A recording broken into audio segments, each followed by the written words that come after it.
pertanyaan yang kedua yang datang dari Mas Toyibin yang selalu sendiri menanyakan tips mencari jodoh. Nanti ini masih jomblo ya? Jomblo ya? Jomblo mas.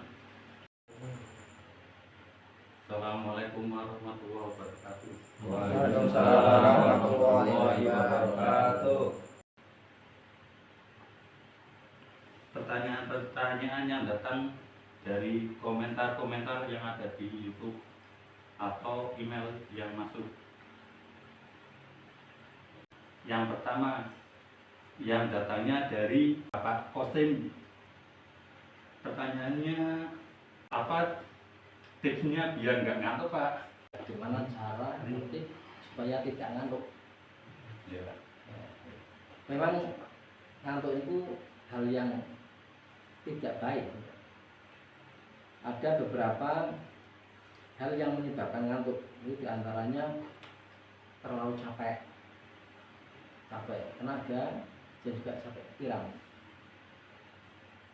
Nah, untuk mengurangi rasa ngantuk itu pertama itu harus cukup air putih. Jadi memperbanyak minum air putih, sebab air putih itu bisa menumbuhkan sel-sel tubuh. Yang kedua, cara menghilangkan ngantuk itu dengan dipijat pertama kepala atas. Nah, kepala yang atas itu dipijat, terus sini gigil tangan, telapak tangan yang antara jempol dan jari telunjuk ini dipijat, ini juga mengurangi rasa ngantuk. Termasuk telapak kaki. Ini kalau cara pijat bagian itu telapak kaki, terus antara ini jempol dan jari telunjuk, gigilnya, terus atas, kepala atas, tengkuk ini atas, belakang leher ini, untuk mengurangi. Tapi kalau itu masih, nah itu berarti diperbanyak minum air putih. Soalnya baik sekali. Mungkin Pak Kosim itu kurang minum air putih, minumnya teh manis, teh manis. Tapi kalau pakai tip ini masih juga ngantuk, itu berapa bawaan? Bawaan itu harus di Pertanyaan. iya itu. Nah, itu untuk menghindari ngantuk. Kiranya cukup. Ya, terima kasih. Semoga jawabannya memuaskan untuk Mas Kosim. Dan pertanyaan yang kedua datangnya ada di komentar YouTube. Ada saudara Toyibin yang selalu sendiri. Jawab pertanyaannya gini Pak Ustadz. Pertanyaannya, gimana cara memilih pasangan hidup yang baik menurut agama Islam? Yang kedua yang datang dari Mas Toyibin yang selalu sendiri menanyakan tips mencari jodoh. Nanti ini masih jomblo ya? Jomblo ya? Jomblo mas. Cara mencari jodoh itu harus pertama itu kriterianya iman dan takwa. Jadi dipandang iman dan takwa. Terus kepribadian atau akhlak, untuk mencari jodoh yang terbaik itu akhlaknya. Terus yang tidak kalah penting restu orang tua. Ya orang tua si calon dan juga orang tua Mas Toyibin sendiri itu harus diminta restu. Yang keempat, komunikasi, harus ada komunikasi. Dan yang kelima itu kepercayaan, dipercaya diri. Itu kriterianya. Terus ada 8 hal-hal yang bisa mendapatkan jodoh untuk mudah untuk mendapatkan jodoh. Supaya mudah itu ada 8. Yang pertama, harus luruskan niat. Ya, menjadi jodoh ini niatnya sing apik. Harus mencari. Yang kedua, memperbaiki diri. Artinya tingkah laku harus diperbaiki, meninggalkan kemaksiatan gitu. Terus yang ketiga, mendekatkan kepada Allah. Ibadah sunah-sunah ditinggalkan. Itu cepat katanya. Yang seterusnya, keempat, perluas relasi. Perluas relasi ini berarti pakai konco dan uang. Nang mbah tok ya ora teko. Yang kelima, meminta bantuan orang lain. Kadang jodoh itu datang dari orang lain juga. ketika ada yang menjodohkan nggak usah marah, minta pendapat. Yang keenam, harus berani mengatakan langsung pada si tujuan. Mau si cewek harus berani minta langsung. Yang terakhir, jangan lupa berdoa. Jangan lupa berdoa. Kalau nembak langsung nggak berani, bisa boleh kelantaran, minta kelantaran. Yang zaman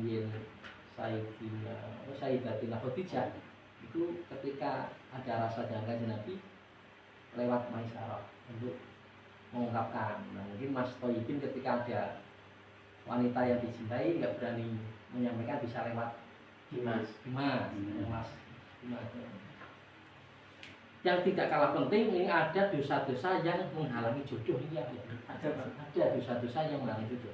Di antara dosa syirik. Nah, syirik itu yang sering tidak kita sadari, termasuk ketika mencintai seorang, kita melakukan ke orang-orang pintar supaya ini syirik. Dan tidak kalah pentingnya syirik ini tidak kita rasakan, nyadari itu melakukan istilahnya apa ya, ilmu karet dan itu nanti. Yang kedua, zina. Nah, zina di sini tidak harus zina. Zina itu banyak. Ada zina mata, zina telinga, zina ini. Ketika kita melakukan kemaksiatan mata, sering melihat orang itu bisa menjauhkan jodoh. Nah, tadi untuk mendekatkan diri dan memperbaiki diri. Terus yang ketiga,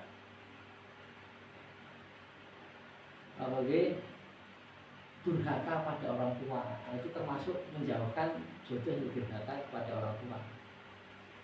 Durhaka kepada orang tua itu menjauhkan jodoh. Seterusnya yang keempat, melalaikan sholatnya orang itu juga menjauhkan jodoh. Memutuskan silaturahim juga menjauhkan jodoh. Yang terakhir ini, doanya tergesa-gesa. Doanya tergesa-gesa. Artinya doa tergesa-gesa itu ketika doa, halo aku doa itu termasuk tergesa-gesa, akhirnya doa. Orang doanya itu doa tergesa-gesa itu berdoa kok merasa belum tercapai tujuan, akhirnya mengucapkan aku doa ke orang hasil itu namanya doa. Nah, itu menjauhkan jodoh. Itu hal-hal yang menjauhkan jodoh. Tadi untuk melengkapi tips-tips mencari jodoh. Berarti istilah telat nikah niku ada, Pak? Ada telat nikah. Walaupun jodoh itu sudah digariskan, semua akan ada jodohnya. Tapi ketika ini ada hal-hal yang kita langgar tadi, bisa menolak, jodohnya kalau nggak di dunia nanti di akhirat ketemu habis. Jadi Mas Toyibin harus dihilangkan gitu dosa-dosa itu yang tahu Mas Toyibin sendiri untuk mendekatkan. Nah, gimana cara menyembuhkan dosa zina mata? Ya berarti kita jangan gunakan mata untuk kemaksiatan. Kan kadang kita jalan sering lihat ya. Pak Tekno sudah mempunyai istri ya. Apa ada keinginan lagi nambah? Nah, itu bisa mengurangi ekonomi kita, bisa juga akhirnya ekonomi kok sulit karena itu nggak mau Quran, menghilangkan mau Quran itu menghilangkan zina mata. Nah, kiranya jawaban dari kami cukup, mudah-mudahan bisa terjawab ya. Ya, semoga jawabannya menyenangkan Saudara Toyibin dan tips-tipsnya bisa dicoba atau digunakan biar enggak jomblo lagi. Ya, ini ada pertanyaan lagi Pak Ustadz yang datangnya dari Saudara Andi Prasetyo.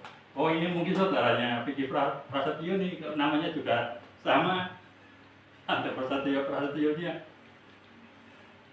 Ini yang datangnya ada di email. Pertanyaannya pertanyaannya gini Pak, kan katanya nikah itu membuka pintu rezeki, tapi kenapa banyak yang nikah cerai gara-gara faktor ekonomi Pak? Itu pertanyaannya itu Pak. Ya, cukup sekian mungkin pertanyaan gitu kan? Ya, terima kasih ya. Pertanyaan dari Mas Andi Prasetyo, ini saudara dari Budi Prasetyo, saudara jauh mungkin. Saudara jauh mungkin. Itu ada, memang ada kata-kata pernikahan itu bisa membawa rezeki,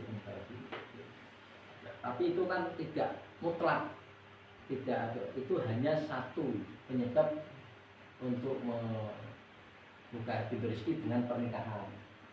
Jadi ada sebab nikah bisa terbuka rezeki, tapi tidak mutlak berawal dengan nikah pasti ya, itu hanya satu dari beberapa sebab. Nah, kaitannya dengan perceraian masalah ekonomi, sebenarnya di dalam undang-undang negara, kalau perceraian masalah atau masalah ekonomi itu tidak bisa.